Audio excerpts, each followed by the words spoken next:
Hello viewers, అందరికీ నమస్కారం. రేపే మహాశివరాత్రికి ముందు వస్తున్న మంగళవారం. ఈ రోజున మీకు వేప చెట్టు కనుక కనిపిస్తే ఈ ఒక్క మాట చెప్పండి చాలు. ఒక గంటలోనే మీ జీవితం ఎన్నో కీలకమైన మార్పులు వస్తాయి. అంతేకాకుండా మీరు అనుకున్నది సాధిస్తారు. మీ జీవితం సెటిల్ అవుతుంది. అపర కుబేరులుగా మారిపోతారు. మరి మహాశివరాత్రికి ముందు వస్తున్న మంగళవారం రోజున వేప చెట్టు దగ్గర ఏం చేయాలి?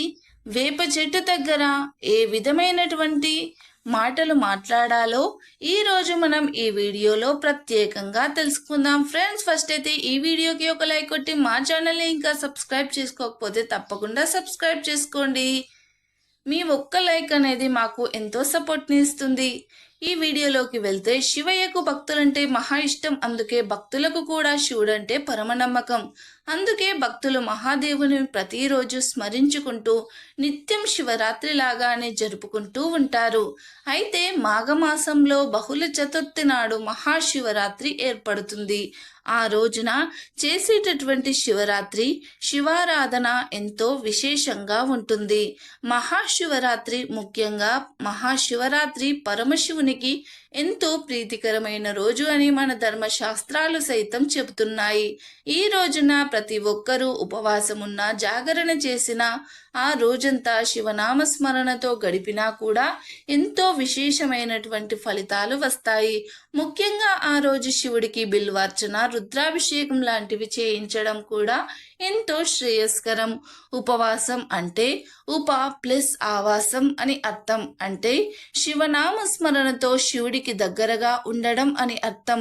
ఈ పర్వదినాన ఎలాంటి ఆహారం తీసుకోకుండా శివుణ్ణి పూజించడం, అభిషేకించడం వంటివి చేస్తూ ఉండాలి. ప్రస్తుత రోజుల్లో ఆరోగ్య పరిస్థితుల రీత్యా పూర్తి ఆరోగ్య నియమాలు, ఆహార నియమాలు పాటించని వాళ్ళు ఖచ్చితంగా ద్రవ పదార్థాలతో శంకరుడిని అభిషేకించిన ప్రసాదాలతో ఉపవాస నియమాలను భక్తి శ్రద్ధలతో పాటిస్తే పుణ్యఫలం దక్కుతుంది.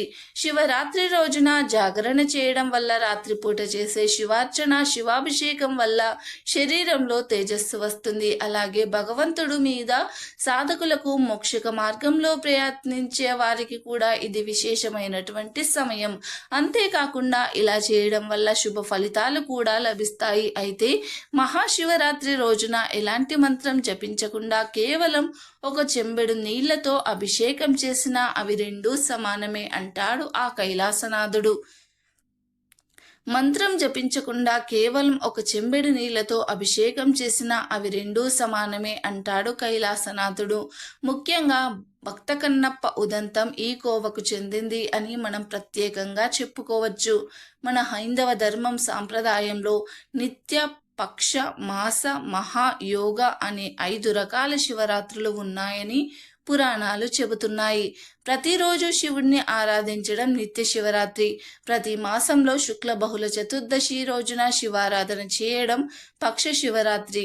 మాసంలో బహుళ చతుర్దశి రోజున దేవదేవుణ్ణి పూజించేది మాస శివరాత్రి. అలాగే మాఘ బహుళ చతుర్దశిని సర్వశ్రేష్టమైన మహాశివరాత్రిగా శివ పురాణం పేర్కొంటుంది. సాధకుడు తన యోగా మహత్యంతో యోగ నిద్రకు ఉపక్రమించడాన్ని యోగ శివరాత్రి అని అంటారు. ముఖ్యంగా శివరాత్రి రోజున శివుడి అభిషేకం, శివుడి ఆరాధన అత్యంత పవిత్రమైన ప్రాధాన్యతతో కూడినదిగా పురాణాలు చెబుతున్నాయి.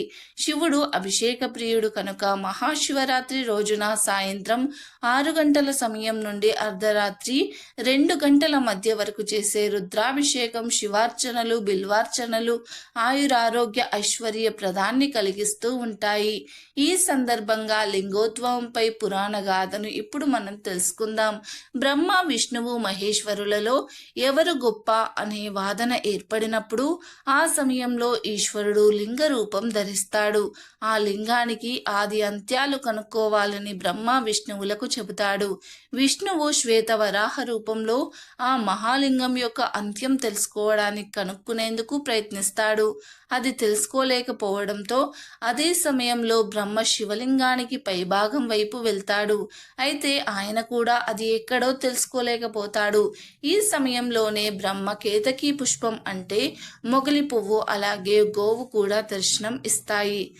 తీసుకువెళ్తాడు సాక్ష్యం కోసం. అప్పుడు బ్రహ్మ కేతకీ పుష్పం అంటే మొగలి పువ్వును గోవును లింగం యొక్క ఆదిని చూస్తామని సాక్ష్యం చెప్పడానికి శివుడి దగ్గరికి తీసుకుని వెళ్తాడు.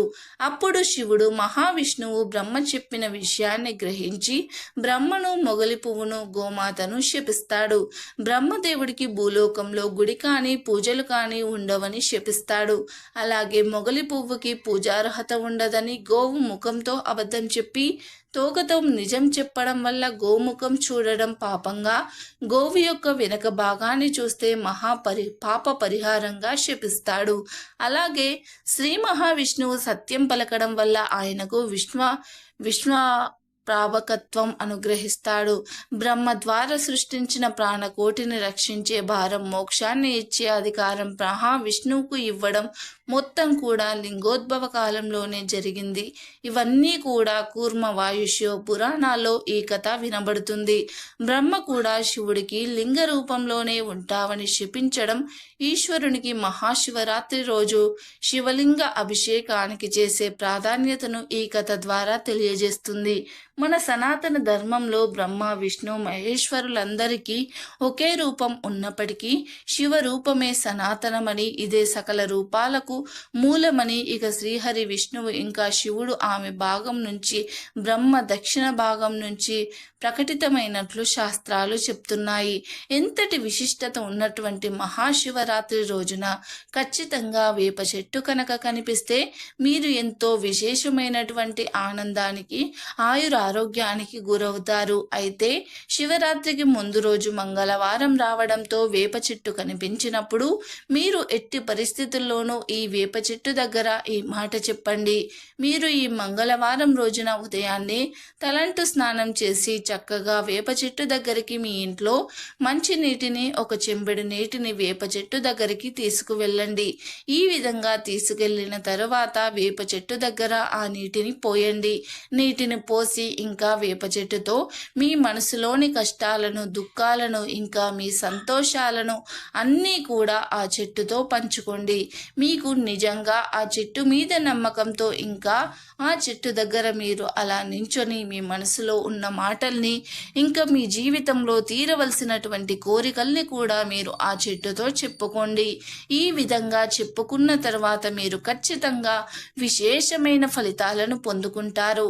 అంతేకాకుండా మహాశివరాత్రికి ముందు వచ్చేటటువంటి మంగళవారం రోజున వేప చెట్టు దగ్గర ఇలా నీళ్లు పోయడం కూడా ఎంతో విశేషమైనటువంటి ప్రక్రియ.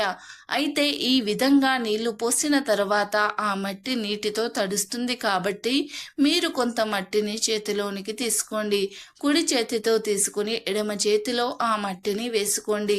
ఇప్పుడు మీ చేతిలో అంటే కుడి చేతితో మీ ఎడమ చేతిలో ఉన్నటువంటి మట్టిని కుంకుమ బొట్టుగా మీ నుదుటిన పెట్టుకోండి. ఇలా పెట్టుకుంటే మీకు ఎంతో శుభ ఫలితాలు అనేవి కలుగుతాయి. మీపై ఉన్నటువంటి చెడు దృష్టి, ప్రతికూల ఫలితాలు ఇవన్నీ కూడా తొలగిపోతాయి. ఖచ్చితంగా అపర కుబేరులు అవుతారు. మీ జీవితం కూడా పూర్తిగా మారిపోతుంది అనడంలో ఎలాంటి సందేహము లేదు. అయితే ఈ మట్టిని మీరు ఇంటికి తీసుకెళ్ళి కూడా ఏదైనా గిన్నెలో పెట్టుకొని ప్రతిరోజు ఈ విధంగా బొట్టు పెట్టుకోండి. ముఖ్యంగా ఏదైనా శుభకార్యాలు లేదంటే మీరు ఏదైనా ఆర్థిక కార్యకలాపాల మీద బయటకు వెళ్తున్నప్పుడు ఈ బొట్టు పెట్టుకుని వెళ్ళండి. మీకు ఆ పనిలో విజయవంతం అవుతారు.